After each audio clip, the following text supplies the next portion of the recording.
Outlet पर होगा आपके सारे फिजिक्स के इंस्टीट्यूट मैथ्स और उसका सफाया। बस अपने फोन से क्वेश्चन की फोटो खींचो, क्रॉप करो और तुरंत वीडियो सोल्यूशन पाओ। डाउनलोड कीजिए डाउटनेट ऐप अभी या फिर व्हाट्सएप कीजिए अपने डाउट्स 8 400 400 400 पर। इस क्वेश्चन में बोल रखा है consider the situation shown in figure the horizontal force below the bigger block is smooth the coefficient of friction between the block is mu. इसके बीच का कोफिशिएंट ऑफ फ्रिक्शन क्या है? म्यू है। और इसके बीच का ये सरफेस जो है वो स्मूथ है, मीन्स फ्रिक्शन लेस है। पूछ रहा है find the maximum and the minimum force F that can be applied in order to keep the smaller block at rest with respect to the bigger block। bigger block के respect में smaller block rest में रहने के लिए क्या force जो है minimum और मैक्सिमम फोर्स हमें अप्लाई करना पड़ेगा। तो अभी हम देख लेते हैं इस क्वेश्चन को। सबसे पहले हम एफ फोर्स इस पे लगा रहे हैं बड़े वाले ब्लॉक पे। तो बड़ा वाला ब्लॉक मोशन करेगा, मूव करेगा। तो लेटर सपोज बड़ा वाला ब्लॉक जो है वो ए एक्सेलरेशन के साथ आगे की तरफ मूव कर रहा है। तो किस एक्सेलरेशन के साथ मूव कर रहा है? ए एक्सेलरेशन के साथ। अब इन दोनों स्मॉल बॉडीज का फ्री बॉडी डायग्राम हम इजीली बना सकते हैं। कैसे बनाएंगे? यहीं पे बना लेते हैं। तो इसके ऊपर एक mg का फोर्स डाउनवर्ड डायरेक्शन में लग रहा होगा, एक सरफेस की वजह से नॉर्मल फोर्स लग रहा होगा, एक टेंशन फोर्स लगेगा इस डायरेक्शन में। तो ये जो फोर्स लग रहा होगा mg का लग रहा होगा, ये होगा नॉर्मल फोर्स और ये होगा हमारे पास टेंशन फोर्स t।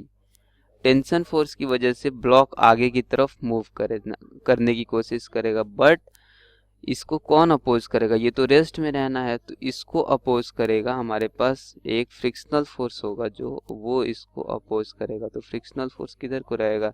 पीछे की तरफ फ्रिक्शनल फोर्स लगेगा। तो ये फ्रिक्शनल फोर्स जो हो जाएगा एफ हो जाएगा। तो ये फ्रिक्शनल फोर्स इसको अपोज करेगा ब्लॉक को मूव करने से।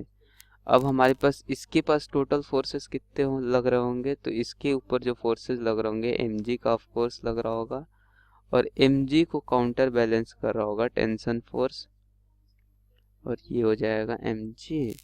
इसके अलावा जो फोर्सेस लग रहे होंगे वो हम देखते हैं। अभी तो कुछ दिख नहीं रहा है, लेकिन अभी एक सूडो फोर्स का कंसेप्ट आएगा। रीज़न क्या है? क्योंकि ये भी एक्सेलरेटिंग सिस्टम में है और ये भी मास क्या है? एक्सेलरेटिंग सिस्टम में। तो इस मास में ऑलरेडी एक्सेलरेशन हो रहा है।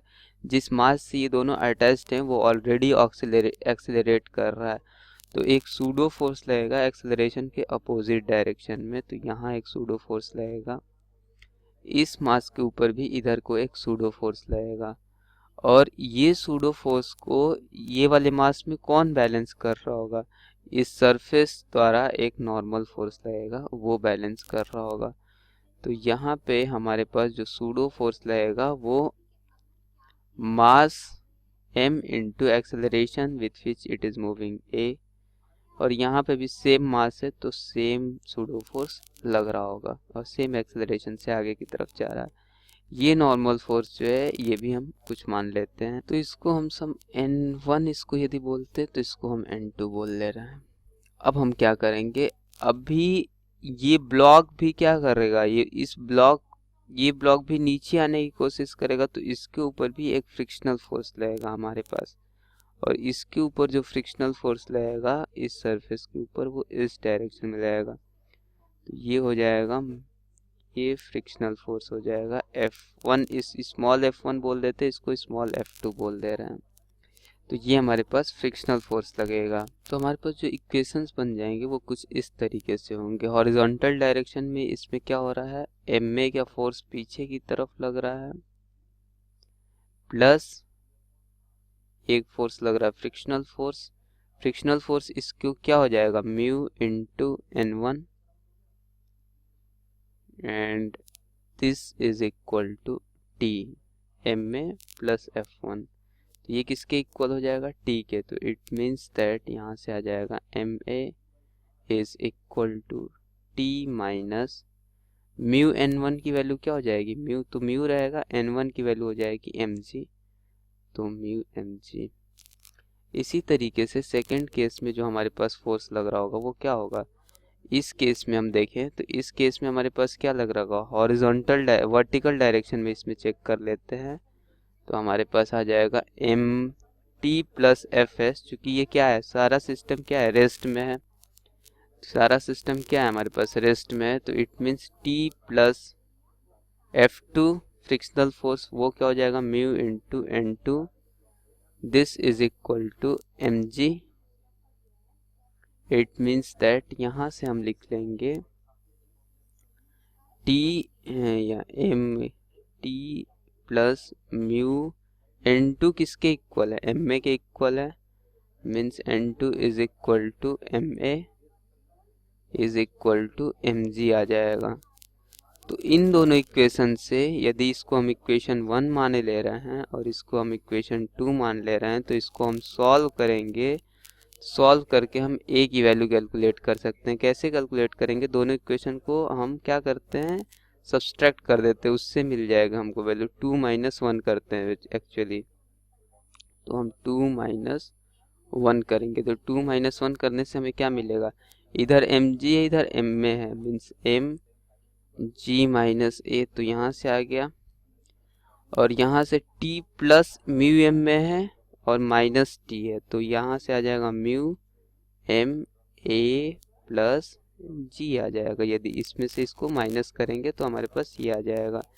तो यहाँ से m जो है वो कैंसिल हो जाएगा, तो यहाँ से हमारे पास a की मिनिमम वैल्यू आ जाएगी, हमें a ही चाहिए होगा एक्चुअली, तो g minus a is equal to mu a plus mu g।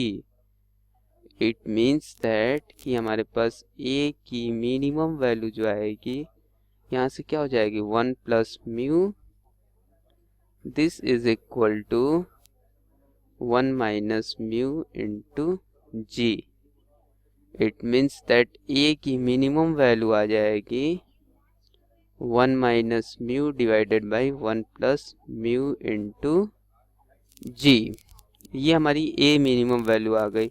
अब इसी तरीके से हम a मैक्सिमम वैल्यू निकालेंगे।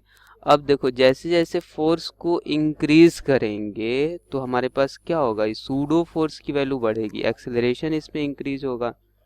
फोर्स इंक्रीज करने से क्या होगा, देखो फोर्स इंक्रीज करने से क्या होगा, एक्सेलरेशन इंक्रीज होगा। जैसे एक्सेलरेशन इंक्रीज होगा वैसे इस सूडो फोर्स की वैल्यू भी क्या होगी, इंक्रीज करेगी, और इसकी भी वैल्यू क्या होगी, इंक्रीज करेगी। और सूडो फोर्स की वैल्यू इंक्रीज करने से क्या होगा, सिस्टम जो है वो इधर को मूव करने की कोशिश करेगा, और जैसे ही वो इधर को मूव करने की कोशिश करेगा वैसे ही फ्रिक्शनल फोर्स जो है वो क्या करेगा, अपना डायरेक्शन क्या करेगा, चेंज कर लेगा।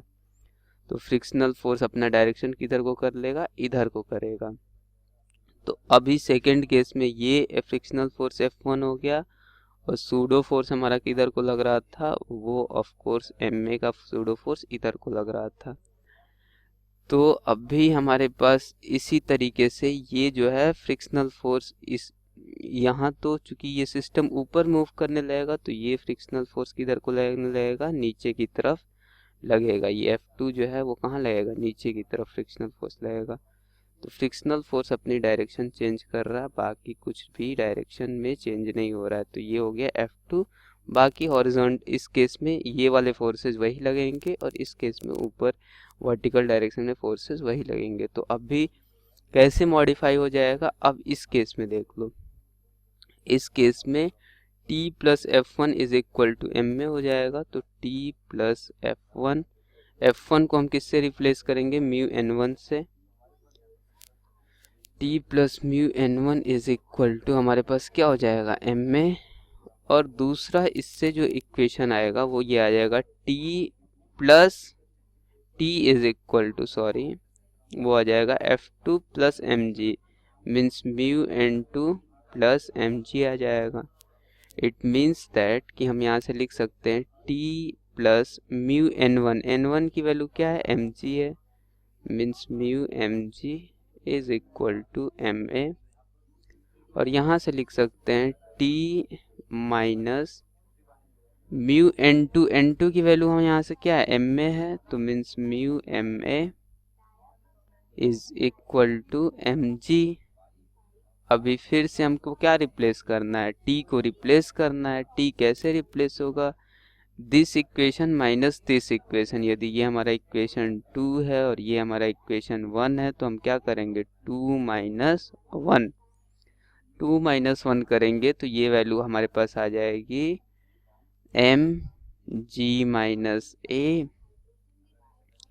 और 2 माइनस 1 करना है हमें, तो इट मीन्स ये वैल्यू आ जाएगी यहाँ से टी माइनस म्यू एन है, तो means minus of mu M A plus G आ जाएगा। ये इस तरीके से वैल्यू आएगा, तो इट मीन्स यहाँ ए माइनस जी हो जाएगा, एक्सेलरेशन ज़्यादा हो जाएगा जी से, तो इट मीन्स ये आ जाएगा एम से एम तो पहले कैंसिल होगा, पहले तो एम से एम कैंसिल हो जाएगा और ये आ जाएगा हमारे पास a minus G is equal to mu A plus G. It means कि a की वैल्यू यहाँ से कैलकुलेट जब करेंगे तो ये आ जाएगा a 1 minus mu is equal to 1 plus mu into G, और ये a मैक्सिमम की वैल्यू आएगी।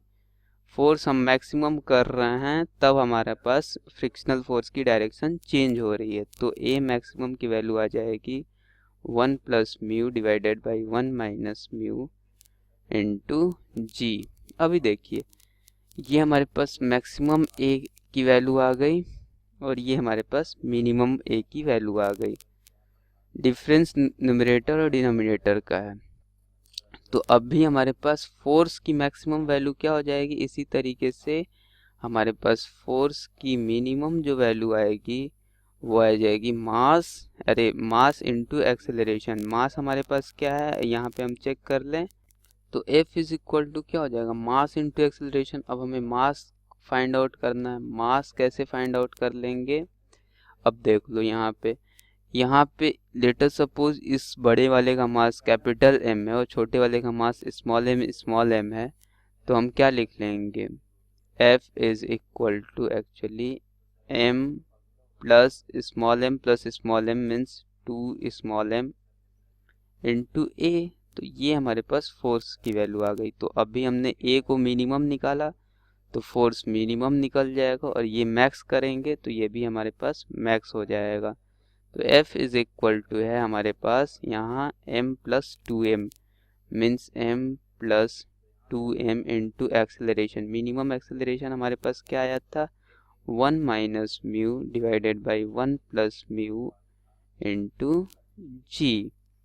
तो ये हमारे पास मिनिमम F की वैल्यू आ गई।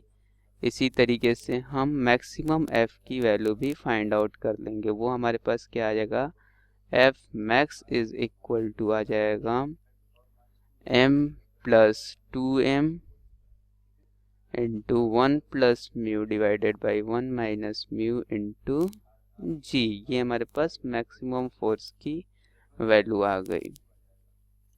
तो हमने दोनों केसेस सॉल्व कर लिया, मैक्सिमम फोर्स और मिनिमम फोर्स जो है हमने यहाँ से सॉल्व कर लिया, और यही शायद हमें इस क्वेश्चन में पूछा गया था, find the maximum and minimum force.